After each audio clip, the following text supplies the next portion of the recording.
South India के actor चेतन कुमार आजकल सुर्खियों में हैं। उनके सुर्खियों में होने की असली वजह क्या है, आइए विस्तार से जानते हैं। दरअसल उनका एक वीडियो सोशल मीडिया में वायरल हो रहा है। सामाजिक, आर्थिक, शैक्षणिक, लिंग असमानता और अन्याय के विरोध में हमारा आंदोलन आगे ही बढ़ेगा। बुद्धा, बसवन्ना, बाबा साहब अम्बेडकर और पेरियार यह किसी जाति या धर्म के प्रतीक नहीं है या किसी देश की संपत्ति नहीं है। जो भी लोग विश्व मानव उत्थान के लिए समानता और न्याय एवं वैज्ञानिक तरीके से आंदोलन चलाते हैं, उन लोगों के लिए बुद्ध, बसवन्ना, बाबा साहब डॉक्टर अम्बेडकर और पेरियार एक सिद्धांत है। साथियों, इन चार महान लोगों की विचारधारा क्रांतिकारी ज्वाला है।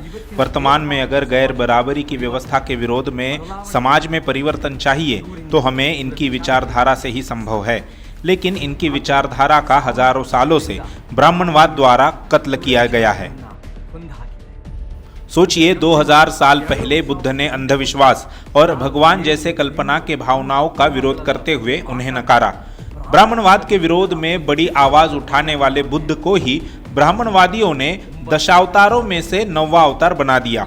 इन ब्राह्मणवादी लोगों के षड्यंत्रकारी तथ्य को बाबा साहब अम्बेडकर अच्छी तरह से जानते थे। इसीलिए उन्होंने सन 1956 में बौद्ध धर्म को स्वीकार करते समय 5वीं प्रतिज्ञा में कहा, बुद्ध विष्णु के 10 अवतारों में से एक नहीं है। ऐसा कहना झूठ और पागलपन है।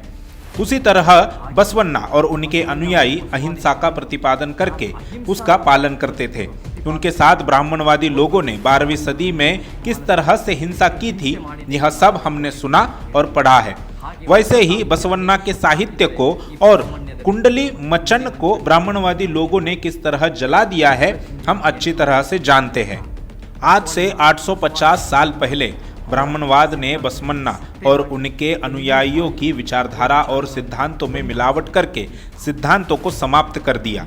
यही ब्राह्मणवाद आज उसी तरह का षड्यंत्र बाबा साहब अम्बेडकर की विचारधारा के साथ भी कर रहा है।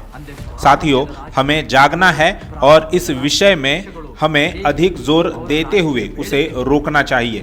ब्राह्मणवादी लोग और उनके राजनीतिक दल किस तरह उनकी राजनीतिक फसलें उगाने के लिए, वोट बैंक तैयार करने के लिए सोशल मीडिया में पोस्ट कर रहे हैं, उसे बाबा साहब अम्बेडकर का नामकरण करने की बात करते हैं, पोस्टर पर बाबा साहब का फोटो का इस्तेमाल करते हैं।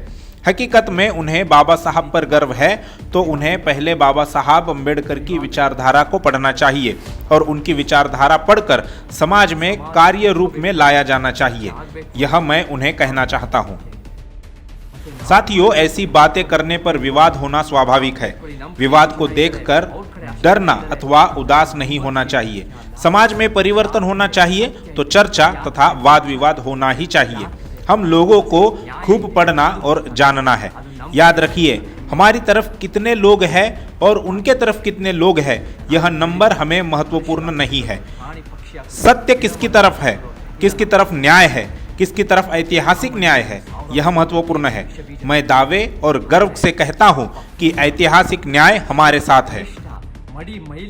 साथियों, मैंने पहले कहा था, मनुष्य, पेड़ पौधे, पशु, प्राणी, पक्षी बनकर जन्म लेना यह आकस्मिक है।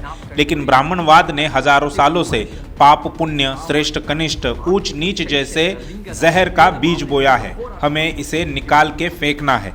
इसका आपको विरोध करना है। साथियों, याद रखिए, हर एक जन्म लिए व्यक्ति को सामाजिक, आर्थिक, शैक्षणिक, लिंग असमानता और भेदभाव के विरोध में आंदोलन करना यह हर एक व्यक्ति की जिम्मेदारी है।